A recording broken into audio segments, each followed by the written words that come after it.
एक सवाल यहां पर है कि यहां पर जाति और उससे ऊपर की बात, अब संप्रदाय की बात होगी, तो ये फॉर्मेट कैसे कैसे बदल रहा है, ये फॉर्मेट कैसे बदलेगा, और जब जनगणना होगी तो इसके लिए जो ब्लूप्रिंट है वो किस तरीके से तैयार किया जा रहा है?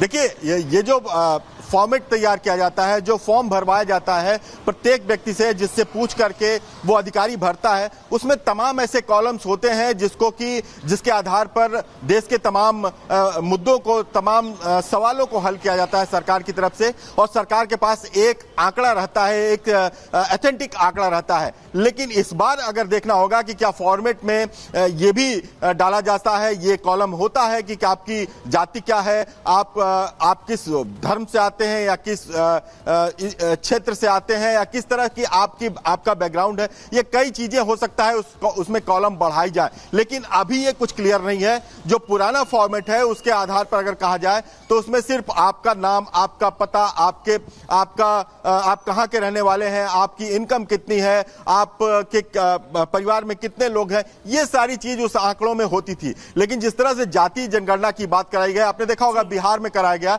लेकिन जनगणना जाति के आधार पर सिर्फ और सिर्फ अगर करा सकती है तो वो अधिकार केंद्र का है। इसलिए बिहार ने उसको जातीय सर्वे नाम दिया था और कहा था कि हम कुछ जातियों के बारे में पता लगा रहे हैं, जिसके बारे में हमें कुछ योजनाएं। बहुत ही विस्तार से बता रहे हैं कि क्या प्रोसेस हो सकता है, लेकिन विपक्ष की अगर बात करें, विपक्ष की तरफ से कई आरोप इस सरकार पर लगाए गए कि आप जानबूझकर नहीं करवा रहे हैं और आप करवा रहे हैं, यानी कि विपक्ष जो बात कहता है हमेशा वो उसी पर भारी पड़ जाती है। देखिए, ये मजबूरी थी। 2011 के बाद 2021 में जनगणना होनी थी, लेकिन कोविड-19 की वजह से जनगणना नहीं हो सकी। एक तो लोगों को एक दूसरे के संपर्क में आने से बचना था, दूसरी जो वैक्सीनेशन बाद में प्रोग्राम शुरू हुआ सरकार का, उसमें जो कर्मचारी, सरकारी कर्मचारी, बहुत शुक्रिया तमाम जानकारियों को साझा करने के लिए। और आइए देखते हैं बुलेट 100।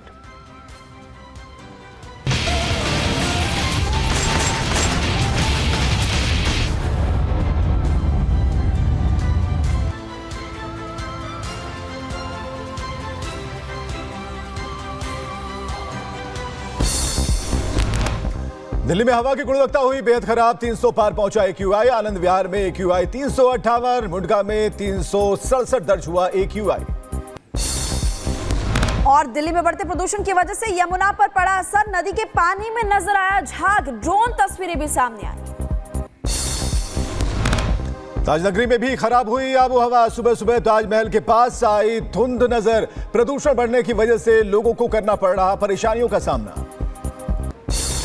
दिल्ली की हवा खराब को लेकर शहजाद पूनावाला का आम आदमी पार्टी पर निशाना, का समाधान के बजाय प्रदूषण देती है आम आदमी पार्टी। प्रदूषण के लिए हिंदुओं को क्यों दोषी ठहराया जाए। जम्मू कश्मीर के अखनूर में सेना की गाड़ी पर आतंकियों ने चलाई गोली, इलाके में सर्च ऑपरेशन जारी।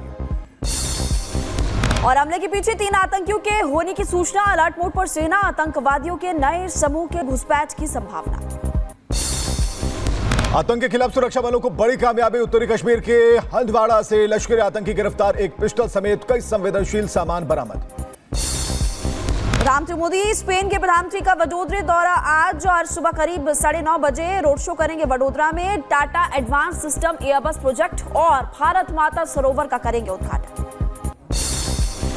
पीएम मोदी और स्पेन के पीएम के लिए वडोदरा में भव्य स्वागत की तैयारियां, लक्ष्मी विलास पैलेस को दुल्हन की तरह सजाया गया। जगह जगह पर पीएम मोदी और स्पेन के पीएम पेड्रो सांचेज के पोस्टर लगाए गए।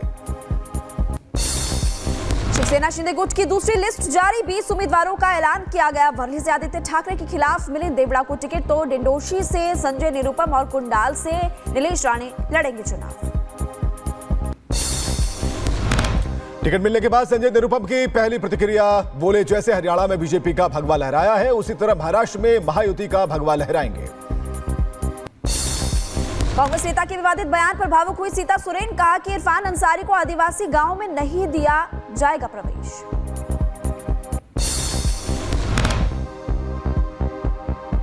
सीएम हेमंता ने हेमंत सोरेन पर साधा निशाना, बोले मुख्यमंत्री सोरेन के लिए आदिवासी अस्मिता की कोई वैल्यू नहीं, आदिवासी जनता चुनाव में सबक सिखाएगी। मध्य प्रदेश के श्योपुर में दिग्विजय सिंह के खिलाफ केस दर्ज, बिना अनुमति रोड शो और सभा करने का भी आरोप लगा। दिग्विजय सिंह, जीतू पटवारी समेत कुल 6 लोगों के खिलाफ केस दर्ज किया गया। पश्चिम बंगाल से गृह मंत्री अमित शाह की हुंकार का 2026 में बंगाल में होगी बीजेपी सरकार, घुसपैठ को पूरी तरह से करेंगे खत्म। महाराष्ट्र में सीट शेयरिंग पर अखिलेश यादव का बड़ा बयान, कहा कि गठबंधन में सीटें नहीं मिली तो अकेले लड़ेंगे चुनाव। बीजेपी का तंज, कहा कि अखिलेश को भाव नहीं देती कांग्रेस पार्टी। यूपी में पुलिस कस्टडी में हो रही मौत पर अखिलेश यादव का ट्वीट, कहा पिछले 16 दिनों में हिरासत में मौत का दूसरा समाचार मिला, सरकार को पुलिस हिरासत का नाम बदलकर अत्याचार गृह रखने को कहा। पुलिस कस्टडी में के मौत मामले पर बोले डिप्टी सीएम ब्रजेश पाठक, कहा कि सरकार पीड़ित परिवार के साथ खड़ी है, जो दोषी पाए जाएंगे उन पर कड़ी से कड़ी कार्रवाई की जाएगी। यूपी सरकार में मंत्री दया शंकर सिंह ने सपा पर साधा निशाना, कहा सपा परिवार पूरी तरह सत्ता में केंद्रित, साथ ही बोले शिवपाल यादव का परिवार लिमिटेड कंपनी है। तिरुपति में एक बार फिर से बम की धमकी, इस्कॉन मंदिर को बम से उड़ाने की धमकी भरा मेल भी दिया गया और मौके पर बम स्क्वाड और डॉग स्क्वाड ने निरीक्षण भी किया। यूपी के अलीगढ़ में एक मंदिर परिसर में मांस मिलने से मचा हड़कंप, सूचना के बाद मौके पर पहुंची पुलिस, मामले की जांच जारी। मध्य प्रदेश से शाहजहांपुर में राम मंदिर में नमाज पढ़ने पर बवाल हो गया, 3 भाइयों ने जबरन घुसकर मंदिर में पढ़ी नमाज, पुलिस ने तीनों के खिलाफ केस दर्ज किया। जबलपुर के खमरिया ऑर्डिनेंस फैक्ट्री ब्लास्ट का Pakistani connection, social media post से पुलिस में मची खलबली, पाकिस्तान के नाम से शेयर की गई पोस्ट, ब्लास्ट में 2 लोगों की मौत जबकि 11 कर्मचारी हुए थे घायल। और खबरों में आगे बढ़ते हैं, अगली खबर, 51 फीट ऊंची हनुमान की प्रतिमा का अनावरण किया गया और इस दौरान सीएम योगी आदित्यनाथ भी मौजूद रहे। दीपावली से पहले असम सरकार का राज्य कर्मचारियों को तोहफा, हिमंता सरकार ने बढ़ाया महंगाई भत्ता, राज्य कर्मचारियों का डीए 3% बढ़ा। शहाबुद्दीन की पत्नी और बेटे के आरजेडी ज्वाइन करने पर सियासत तेज हो गई। ललन सिंह ने कहा कि आरजेडी की सच्चाई आई सामने। बीजेपी ने कहा कि आज साफ हो जाएगा कि बिहार में कौन लाया था जंगल राज। कर्नाटक, महाराष्ट्र और जम्मू में कई हिंदुओं की जमीनों पर वक्फ बोर्ड ने किया दावा, लोगों ने जताया विरोध, साधु संतों ने कहा जमीन कब्जा करने का जरिया बना वक्फ बोर्ड। वक्फ बिल पर भड़काने वाले मौलाना पर बरसी साध्वी प्राची और कहा कि ये लोग इस देश में गृह युद्ध करवाना चाहते हैं, अब देश को सनातन बोझ की जरूरत है।